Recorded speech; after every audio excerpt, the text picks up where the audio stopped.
Hola, ¿qué tal? Bienvenidos a una nueva edición aquí en El Círculo, en Justicia TV, donde vamos a platicar de la protección que tienen o de la falta de protección que tienen también los pueblos indígenas en nuestro país.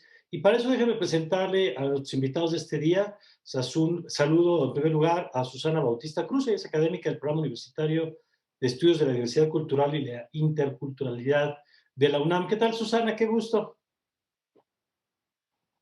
Mario, ¿qué tal? Muy buenos días.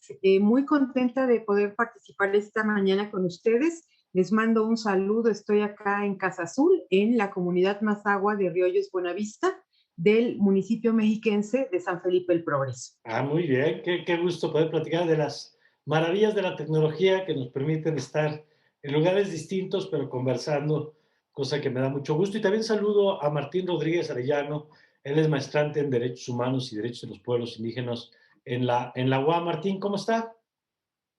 Muy bien, pues muchas gracias por la invitación y aquí estamos para poder contribuir y a platicar en lo que pues atañe a los pueblos indígenas. Oiga, y que no Muchas nos gracias. presumas, que no nos presuma Susana Martín, porque usted está desde el centro de la Ciudad de México, me decía, ¿no?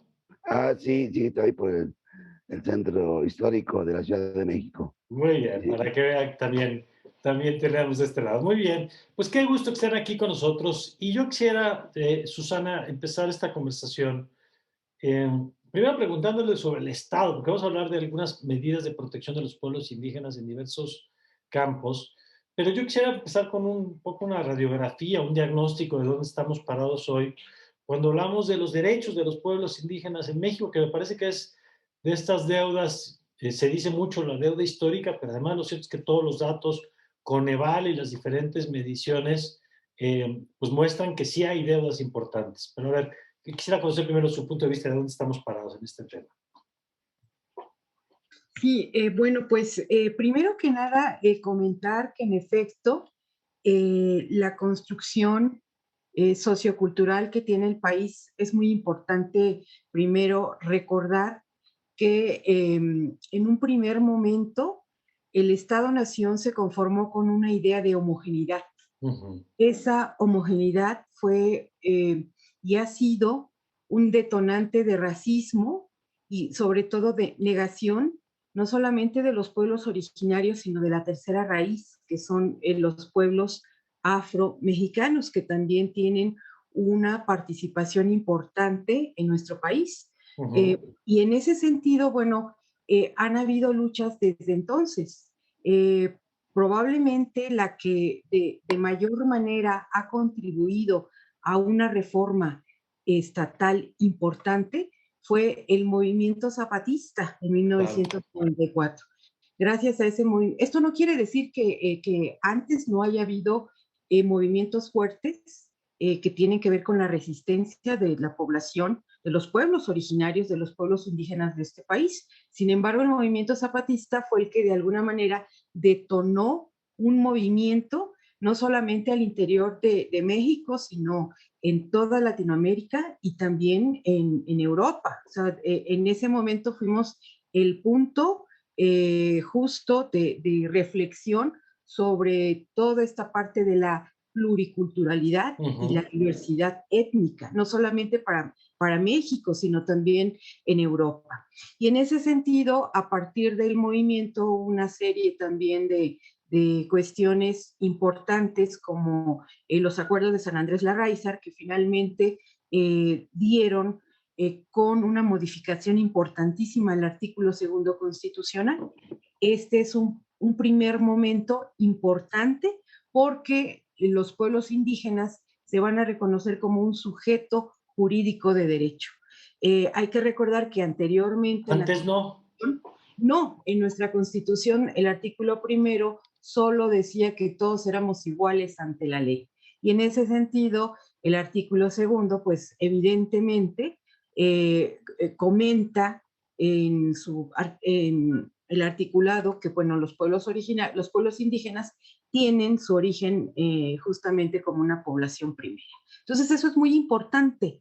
A partir de ahí también hay que recordar en el concierto de pues de poner al día la Constitución, Ujú. en el 2011 viene una reforma muy importante, que es justamente que se reconocen los derechos humanos y los tratados internacionales. Así es que Y los en ese, ponen a la par, ¿no? exactamente, y en ese sentido, pues también las luchas a nivel continental de los pueblos indígenas, pues tienen también diferentes instrumentos internacionales, la Convención 169 de la OIT, la Declaración de Derechos Humanos de los Pueblos Indígenas, en fin, hay toda una serie de instrumentos internacionales que el México tiene que reconocer. Bueno, entonces esto lo pongo en la mesa porque, bueno, finalmente son los instrumentos jurídicos internacionales y nacionales con los que cuentan los diferentes pueblos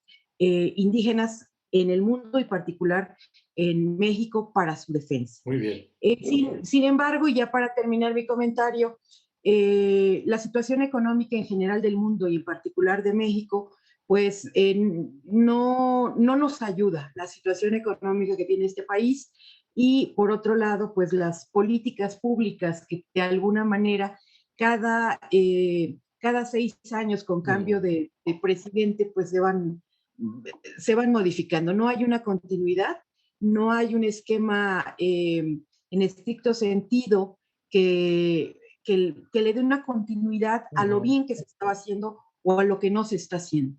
Y en ese sentido, pues, no se ha avanzado mucho, se ha avanzado en derechos lingüísticos y los pueblos, de alguna manera, algunos pueblos han instaurado sus propias maneras, porque eso también lo reconoce la Constitución, de organizarse al interior sin que se llegue a la autonomía ni a la autodeterminación. Ok, Básicamente yo creo que es un problema económico y también de discriminación y racismo. de acuerdo. Yo creo que nos ha puesto una buena agenda aquí, Susana, con este primer recorrido. Y Martín, yo quisiera conocer también su perspectiva de esto. Dice el analista Jacobo Dayan que a veces si México se muriera y le hicieran una autopsia, dirán, ¿y de qué se murió? Pues no, si en el papel de combate a la corrupción estaba perfecto y el combate a la discriminación, ¿no? Pues tenía todos los convenios internacionales firmados y tenía organismos dedicados a la protección de los pueblos indígenas. Y entonces, ¿qué pasó? Pues que en la práctica a veces, entre la brecha de lo que se reconoce y lo que termina pasando a la realidad, ocurre lo que apuntaba ahora Susana, de cambios de políticas, de cambios presupuestales, sin que esto signifique que el reconocimiento de una ley no es importante. Por supuesto, el reconocimiento de las leyes de estos temas es importante, pero no alcanza a veces para transformar la realidad. Y yo quisiera, Martín, empezamos, si le parece, por lo jurídico. ¿Cómo siente que estamos en esta materia, donde sin duda ha habido avances? Hace apenas unos días celebramos los 10 años de esta gran reforma constitucional en derechos humanos que recordaba ahora Susana. Entonces, hay avances importantes, sin duda, en el plano de la ley, pero empezamos, si le parece, por ahí y luego vamos de la parte legal, formal, hacia la parte de políticas que apuntaba Susana.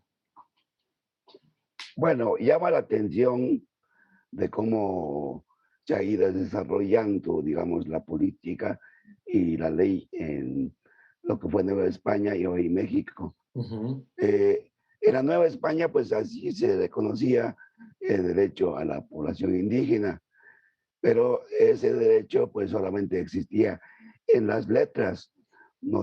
Había una consigna que siempre se manejaba y decía, obedézcase, pero no se cumpla. Ujú. Y entonces, bueno, mucha gente admira a la colonia porque reconocía a los pueblos indígenas, pero realmente en la práctica, pues no, era otra cosa. Y bueno, ya llegamos con la independencia, y aquí hay que remarcarlo bien, la independencia no ha sido para la población indígena, sino para otra población, otro sector de la población mexicana. Y en la Constitución de 1824 solamente llega a mencionar para actos de comercio, o sea, no se plasma los derechos de las poblaciones indígenas, ni menos de los pueblos indígenas.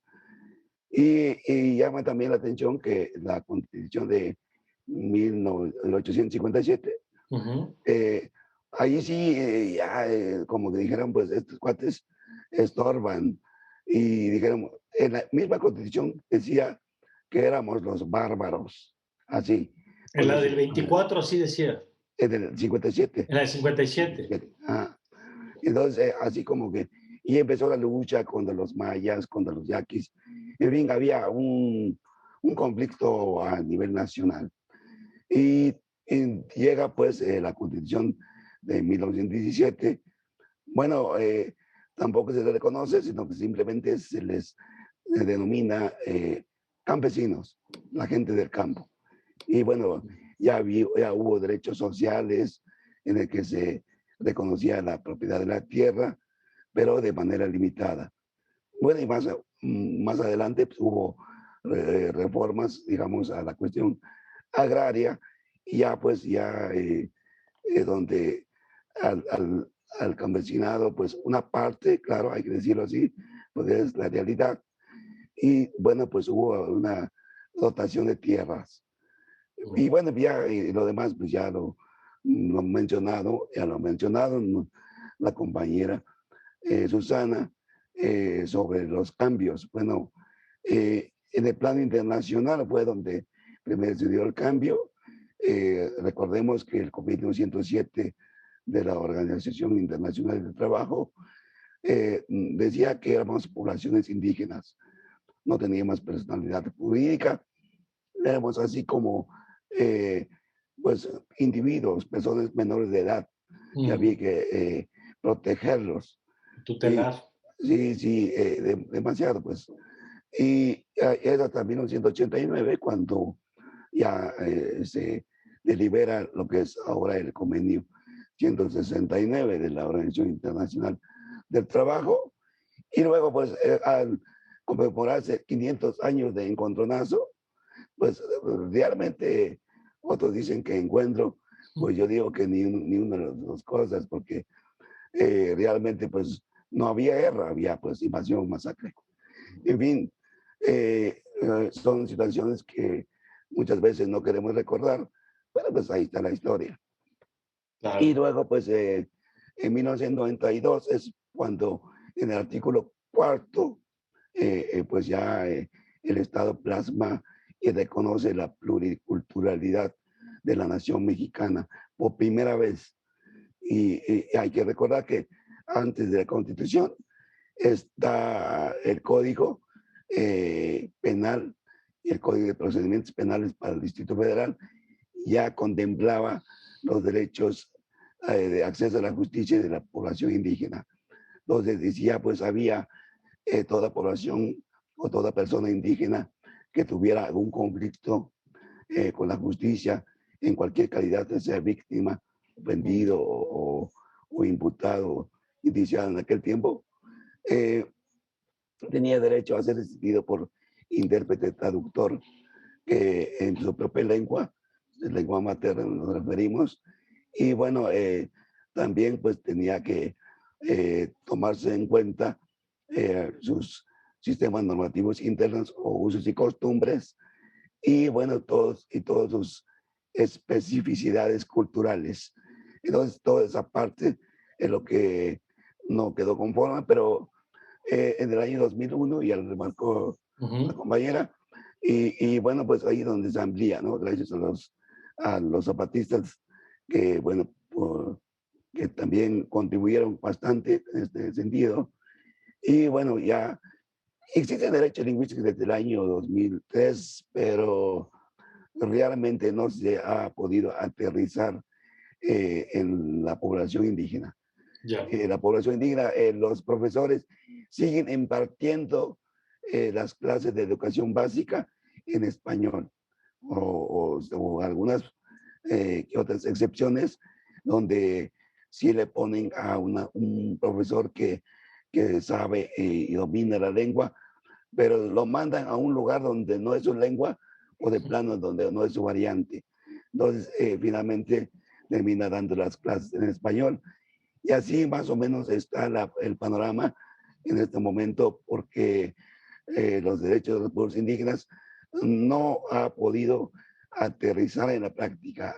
Sí está el reconocimiento en la ley, en la misma constitución, así como los tratados y convenios internacionales, pero en la práctica y sigue habiendo deficiencias, sigue, digamos, la discriminación, la marginación, también el hecho de que a muchas personas que enfrentan, digamos, alguna situación con la justicia, no se le pone un intérprete Así traductor es. y menos se le toma en cuenta sus costumbres, aunque ha habido casos, en el caso de Oaxaca, en que a Vicuces hubo un paso importante en el que un magistrado dijo, bueno, vamos a declinar la competencia, vamos a hacer que la población de donde es originario el imputado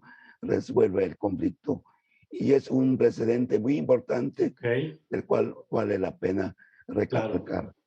Muy bien. Ahorita vamos a hacer una pausa, vamos a regresar porque después de este primer panorama que nos han dado, escuchamos siempre a los políticos decir, ahorita que hablaba Susana de de la nación pluricultural o el respeto a las diferentes culturas, que no es una identidad homogénea, como decía en esta concepción de un solo México, todo igualito.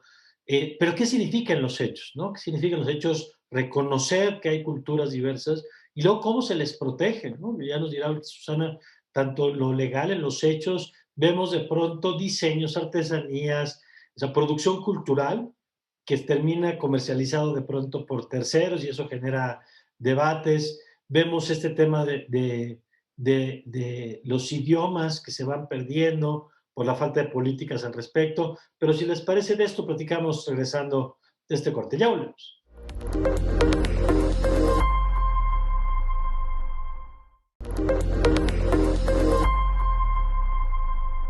Bueno, ya estamos de vuelta. Y a ver, Susana, por ejemplo, platicábamos antes del corte que es muy común en el discurso público hablar de la riqueza de México y de la riqueza que se genera en la diversidad.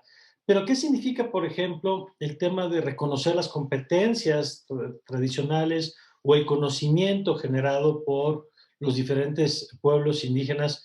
Que además esto está legislado, discutido, establecido en marcos internacionales como los que nos han estado citando. Sí, ¿cuál es el brinco que se tiene que dar de reconocerlo en el discurso a reconocer, por ejemplo, conocimiento o competencias tradicionales? Sí, bueno, primero que nada me pareció me parece muy importante en esta continuidad histórica el, la secuencia que nos fue comentando el maestro Martín con respecto a las constituciones y cómo de alguna manera el término pueblo indígena o indígena fue apareciendo en la constitución política primero, pero también me parece muy importante mencionar que cuando se da el reconocimiento al artículo segundo constitucional, algunas constituciones de los estados de la República hicieron modificaciones a sus constituciones y en ese sentido, sobre todo estados con población, con fuerte población indígena, hablo de Oaxaca, Chiapas, Uh -huh. Yucatán, empezaron a hacer un reconocimiento de las culturas que en esos estados existe, porque también, aquí también me parece importante no homogenizar a los pueblos indígenas. Claro. Para contestar la pregunta. Es decir, los pueblos indígenas o los pueblos originarios, su reconocimiento en un primer momento tiene que ver con la existencia de la lengua, de qué lengua están hablando. Y recientemente se dio por autorreconocimiento, ¿no? Entonces eso también es importante. Es decir, yo me reconozco como Mazahua, aunque ya no hable la lengua, porque muchos de estos pueblos justamente han perdido el contacto lingüístico porque salen de la comunidad y también por la discriminación que sufrieron los padres en las escuelas, es decir, Claro. población que se alfabetizó en español y les cancelaron en automático la lengua. Entonces, esto me parece muy importante porque va a ser materia de todo el conflicto que hoy en día muchos pueblos tienen y que sobre todo también es muy disparejo. En la parte del centro y sur tenemos un buen número de pueblos indígenas que constantemente están migrando, no solamente a la Ciudad de México, sino a otros estados, en busca, evidentemente, de una mejor posibilidad de vida económica y educativa.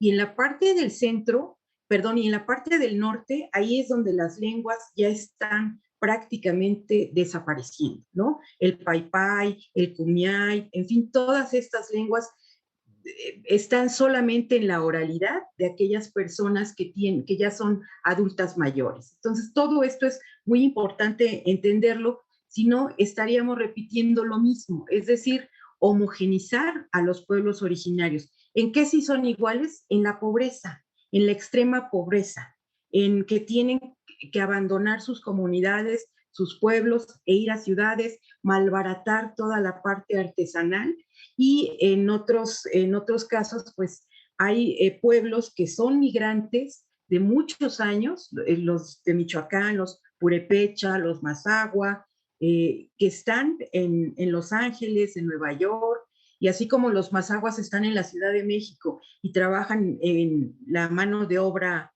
de la gran industria de la construcción, pues toda esta población está viviendo en Estados Unidos inclusive en Canadá.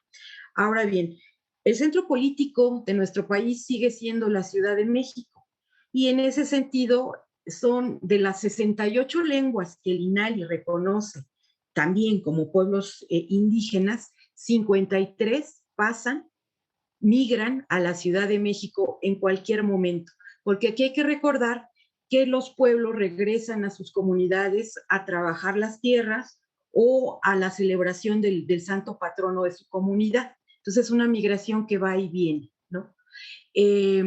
Ahora, y en ese sentido también hay que señalar que la Constitución de la Ciudad de México reconoce jurídicamente no solamente a pueblos indígenas, sino población originaria, pueblos originarios. ¿Y esto por qué lo resalto? Porque la Ciudad de México tiene alcaldías con una enorme población que sigue teniendo su lengua, sus usos y costumbres y hasta su milpa. Entonces ahí está Milpalta, Xochimilco, Tláhuac, Azcapotzalco, que son alcaldías importantes en un contexto cultural. La alcaldía de la Cuauhtémoc, ahí están los triquis, los mazahuas, Iztapalapa, los mazahuas. Entonces, todo esto es muy importante para que veamos cómo fluctúa la población en términos también de pueblos indígenas y también originarios, ¿no? Los que ya estaban y los que van pasando. Y finalmente, para contestar la pregunta, existe en efecto argumentos jurídicos con los cuales se puedan defender algunas organizaciones, porque aquí lo importante es que sí son pueblos originarios, sí son pueblos indígenas, pero también se tienen que constituir de acuerdo a cuestiones mercantiles y en ese rubro todavía no están muchas de las, sobre todo, eh, muchos de los pueblos que venden sus artesanías sigue siendo de una manera muy doméstica. Sí. Al igual que con el maíz, ¿no? Uno va, siembra y vende sus postales y así se sigue la cadenita. Igual en la parte de las artesanías, si no se constituyen a partir de organizaciones, sobre todo tipo mercantil, muy difícilmente se puede dar la cadena para la cadena de todo esto para la defensa a nivel en lo nacional, en lo local, en lo nacional y lo internacional. ¿Se puede hacer? Claro que se puede hacer, lleva mucho tiempo. Y en ese sentido, Martín, por ejemplo, en esto último que apuntaba Susana, ¿qué se está haciendo en materia de protección de la cultura y de la idea incluso de la dimensión colectiva de la cultura? Es decir, porque sabemos que evidentemente todos en México somos sujetos de derecho en lo individual, pero en el caso de los pueblos indígenas estamos hablando además de esta dimensión colectiva, digamos. ¿Qué hemos hecho en esa materia para reconocer, respetar y proteger la dimensión colectiva de su cultura? Aquí llama la atención dos cosas. Uno, bueno, que los políticos acostumbran en su discurso mencionar, bueno, y aparte de la población también, eh, admiran y respetan a los indígenas muertos. Ellos dicen, bueno, los indígenas fueron los mejores, Sí, sí, nos sí. dejaron las pirámides, pero los vemos en los museos. Pero no respetan ni les dan espacio que merecen la población indígena viviente. Entonces, algo que llama la atención. Otra también que llama la atención es que eh, mucha gente, muchos mexicanos, desconocemos que existen indígenas en México. Así, tan es así, una vez me tocó que dijera un alumno, ¿a poco hay indígenas? Y a todos dijeron, sí, tenemos hay como 3 o 4. Y resulta que era más, que era el INALI dice son 68 pueblos indígenas. Y de plano sí hay un desconocimiento allí. Ahora, los abogados, los que somos egresados de las universidades, eh, muy pocas veces conocemos sobre los derechos de los pueblos indígenas. En el caso de donde provengo, en la Ajá. licenciatura, eh, solamente se imparte los derechos indígenas, pero como materia optativa, cuando debería ser obligatoria.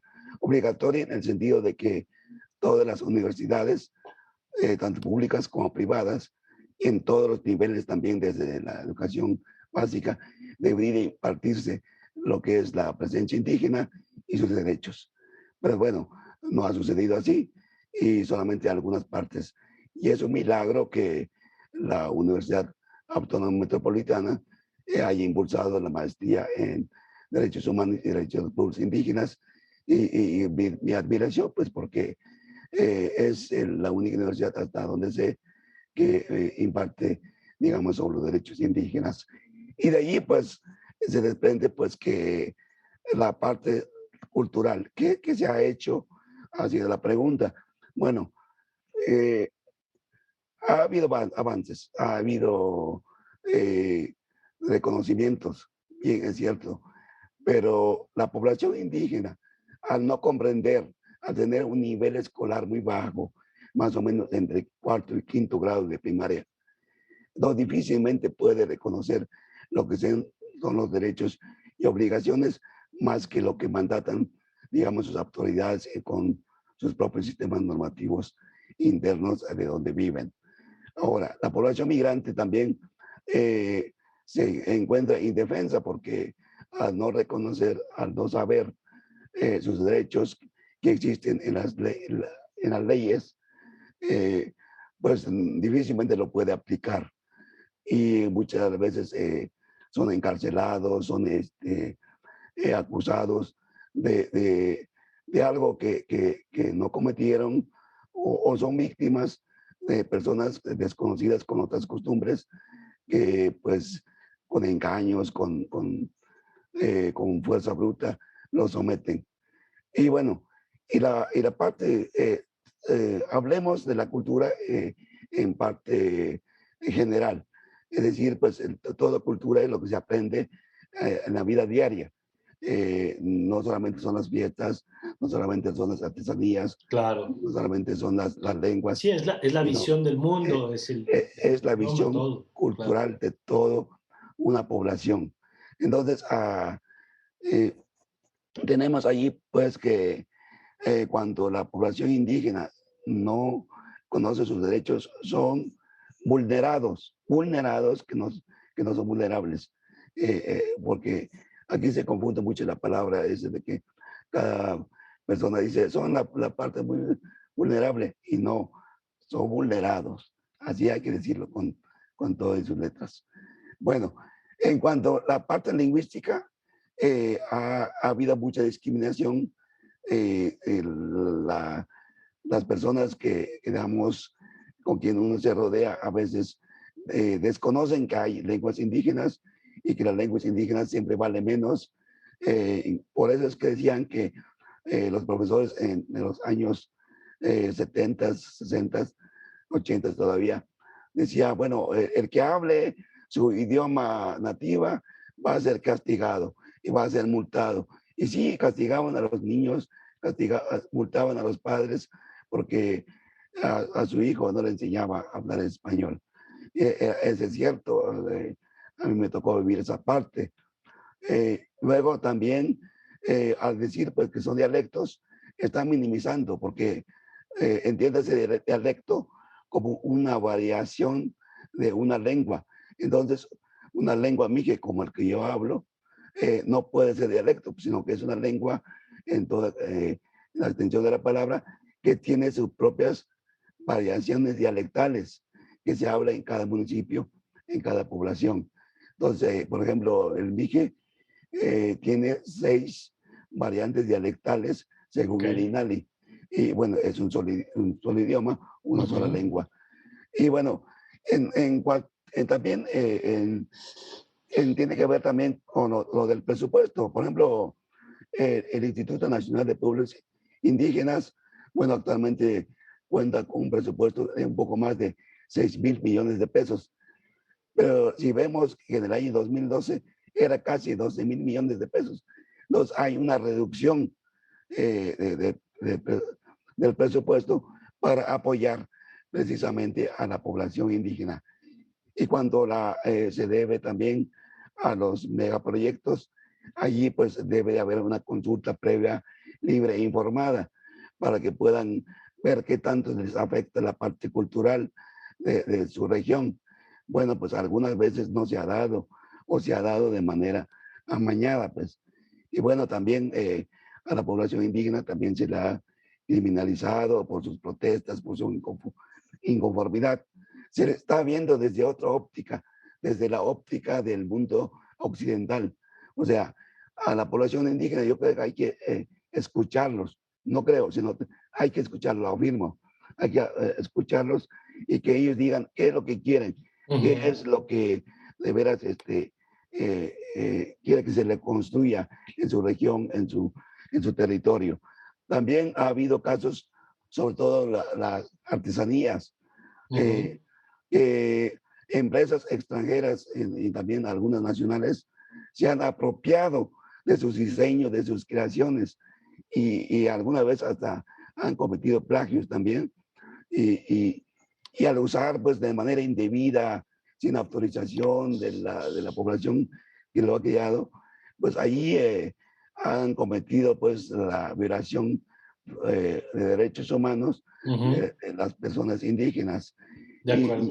Y de allí pues podemos decir que para fortalecer esto, el Estado sí debe de promover en México que mediante spot, sketch, cápsulas, no Ujú. sé, para que informe a la población mexicana que existen 68 pueblos indígenas con sus 364 variantes y que se les respete sus lenguas, sus saberes, sus conocimientos, así como todo el aspecto cultural y su forma de ver el mundo de manera peculiar. De acuerdo. Recuérdese que para la población indígena todo planta, todo animal tiene los mismos derechos que el hombre. Ujú. Pueden platicar, aunque antes decían, de manera irónica lo decían, que los indígenas hablaban con los animales. Efectivamente, o sea, hay una comunicación con la población indígena, con los animales, de un lenguaje. No van a hablar en español, claro, no van a hablar en mije ni nada, pero, pero ellos con su lenguaje de señas, con sus expresiones, entienden qué es lo que se puede Ujú. hacer o qué es lo que está pasando. Y todo eso hay que ponderar y yo creo que es la obligación del Estado eh, que, que dé a conocer que existe población indígena y que hay que Claro. respetar sus derechos y tienen una libre determinación y también hay que respetar su autonomía. De acuerdo. Vamos a hacer una nueva pausa y vamos a empezar con una cosa que me parece que está ahí también en varios de los temas que han puesto, que es el papel de los medios de comunicación, eh, de los medios propios de las comunidades, de los pueblos indígenas, el papel de los medios en general en la difusión de los temas de los que ustedes han estado platicando a lo largo de este programa, y algunos otros temas de la agenda, como los documentos de identificación y otros, el tema del acceso a la justicia, que han señalado también que es una de las tareas pendientes, pero esto lo comentamos, si les parece, regresando del corte. Ya volvemos.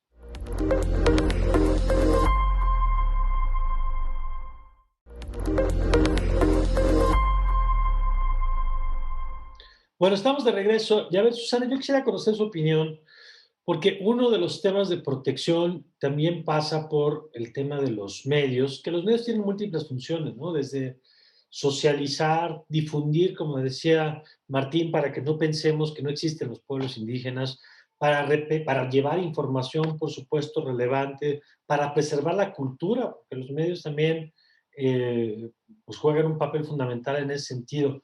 ¿Cómo estamos en esa materia y en las políticas de protección?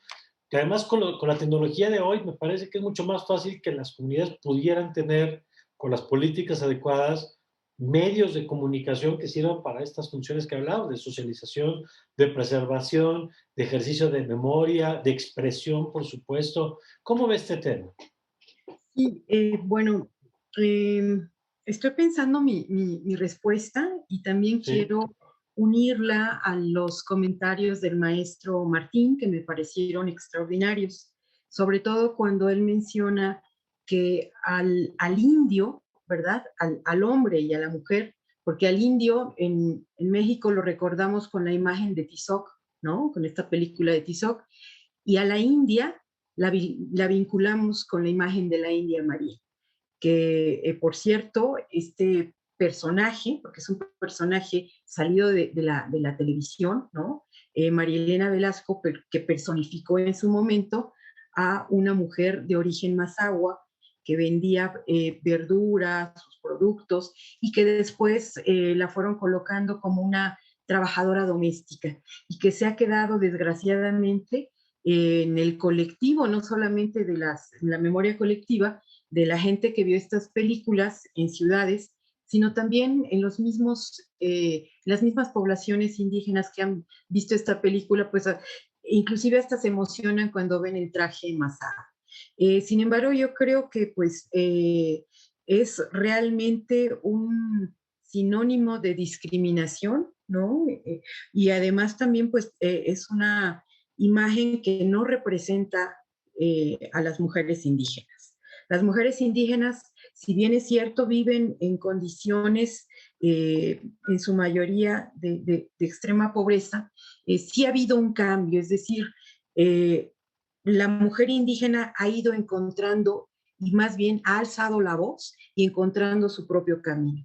Y en ese sentido también vamos a encontrar mujeres que están trabajando en la radio o en las diferentes radios de sus comunidades como comunicadoras. Porque ciertamente yo puedo mencionar a un personaje también muy importante que es Mardonio Carballo, que él es poeta, bueno, actor, en fin, y que ha contribuido mucho en los medios de comunicación a la defensa de los pueblos y las comunidades originarias, y que de hecho actualmente es director general de Culturas Populares y ha hecho una labor muy relevante, es decir, ha puesto la voz de diferentes pueblos en la tribuna del Senado, de la Cámara de Diputados. Ahí han pasado diferentes voces, sobre todo de poetas, poetas bilingües que hablan su lengua y español, para visibilizar a esos pueblos. Y en diferentes estados también a partir de la Dirección General de Culturas Populares, ha colocado murales con imágenes y con el poema de la poeta en función. Entonces creo que si ciertamente hay imágenes que de alguna manera siguen contribuyendo a colocar a hombres y a mujeres en el servicio doméstico, en papeles menores en sus películas, ¿no? Como mozos, ¿no? Los mismos integrantes de los pueblos indígenas han ido empujando, y eso también es importante, si bien señalarlo, si bien las condiciones del país en general, en términos generales, de pobreza para la población es mucha, hay una buena parte, un porcentaje simbólico que ha tenido acceso a una educación y que esa educación, en el caso, por ejemplo, del maestro, en la mía, mis padres fueron migrantes a la Ciudad de México y también trabajaron mi mamá en el servicio doméstico, mi papá también en el área de servicios. Yo tengo hoy una maestría, estudié 2 carreras. Mi hermano que falleció ahora con esta cuestión del COVID, él estudió Derecho en la UNAM. Ciertamente nuestro compañero dice, no hay todavía una carrera de derecho indígena como tal. Hay posgrados. En el caso particular de mi hermano, él estudió Derecho y se especializó en Derecho Agrario y trabajó desde que se inició la Procuraduría hasta que falleció en la Procuraduría Agraria, que también lo mencionaba el compañero. Hubo dotación de tierras y lo último ha sido la certificación, que los campesinos cuenten con su certificado de derechos agrarios. Entonces, sí hay una población de pueblos originarios que estamos empujando todo esto. ¿Por qué en su momento estudiaron lingüística? ¿Por qué hay abogados formados, o sea, indígenas abogados formados en derecho? Porque pues no vamos a esperar a que alguien venga, sino tenemos que exigir también estos derechos y trabajar en nuestras comunidades. Si bien es cierto, los medios de comunicación, esto es importante, los medios de comunicación no son nuestros, pero nosotros podemos incidir en los mensajes. Eso es lo que creo. Ahora, Martín, yo quisiera, por ejemplo, en esto último que contaba Susana, de casos como el de Susana, como el de usted, como el del hermano de Susana que nos contaba, sin duda hay historias como estas, pero también decía Susana, y con razón, que en términos de desarrollo, de pobreza, por ejemplo, pues seguimos viendo los datos de organismos como Coneval, donde las comunidades y los pueblos indígenas siguen sufriendo muchas carencias, ¿no? Como se mide en la pobreza en nuestro país, esta idea de las dimensiones o de los aspectos. ¿Cómo ves en este momento las políticas públicas para proteger todos estos temas de los que hemos estado platicando a lo largo del momento? Ya daba usted el dato, me parece muy importante, del presupuesto, la mitad del presupuesto del 2012, lo cual sabemos que mucho dinero no garantiza nada, pero menos dinero seguramente tiene menos impacto. Pues me parece que es un indicador importante. ¿Cómo está viendo usted las políticas en este momento para avanzar en esta agenda de la que hemos platicado, Martín? Bueno, hay que tomar en cuenta que actualmente tenemos una política de austeridad y se entiende pues que los que le antecedieron la actual administración, pues despilfarraron, hicieron lo que quisieron con el presupuesto, eh, se aventaron por la ventana todas las empresas estatales, incluyendo Pemex. Pues sí, o sea, se entiende que hay menos presupuesto ahora a nivel nacional, pero también es importante que si hay una política pública que está impulsando el presidente de la República, que dice que primero los pobres, yo creo que sí debe de priorizar a la población indígena, porque esta población indígena sí está en la pobreza, no solamente en el campo, sino todas las personas que migran.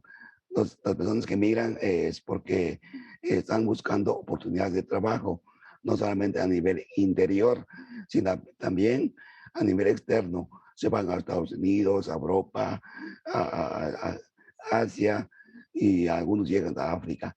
En fin, son personas que han tenido pues la capacidad y la oportunidad de, pues, que han podido aprovechar.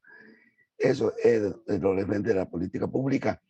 Y, y, y también pues esta política pública debe manejarse en los 3 niveles de gobierno, porque bueno, está bien decirlo a nivel federal, pero también tiene que impulsarse a nivel estatal y a nivel municipal, porque a nivel municipal es donde se encuentra pues una población más marginada, más vulnerada, y no alcanza a comprender y a saber y cómo es la programación para la población indígena y también para la población afromestiza.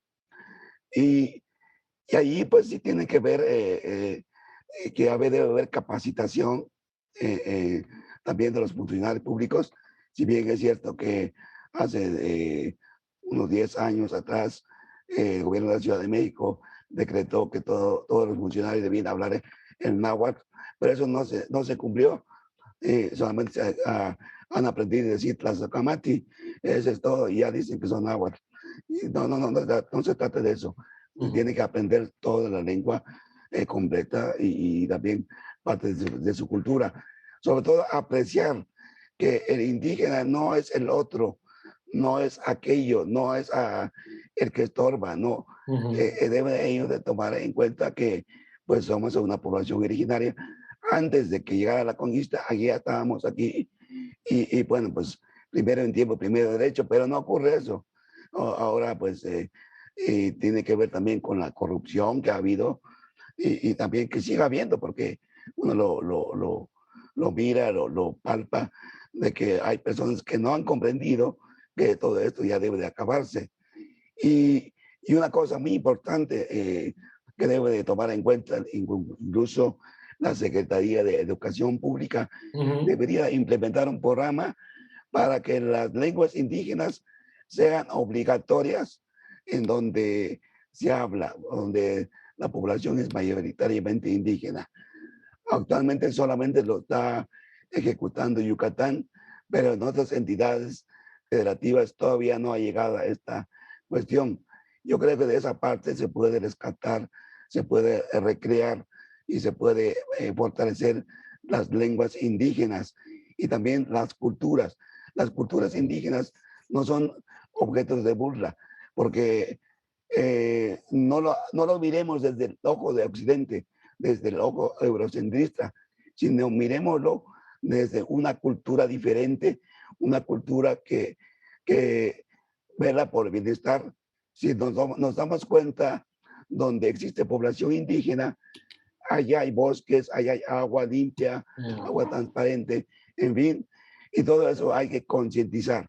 Y los medios de comunicación deben de hacer ese papel, que también a la población indígena, que no somos poquitos, sino representamos el 20% de la población mexicana, pues debería tener un espacio dentro de los medios de comunicación y así también como en los espacios políticos, jurídicos.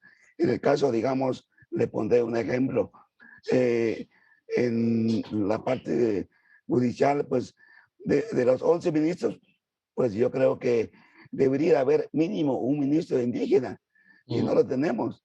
De tantos procuradores que ha habido, ya debió haber habido un procurador indígena. En fin, que se sienta que este México, este territorio es suyo, que no es extranjero en su propio territorio. Claro. Y con esta misma idea, Susana, y a propósito, por cierto, del 9 de agosto, que es el Día Internacional de los Pueblos Indígenas, yo quisiera conocer su opinión también sobre esto, las políticas que estamos empujando como país de protección. Ya han hablado ustedes de varios aristas que no están atendiendo, pero quisiera conocer su perspectiva.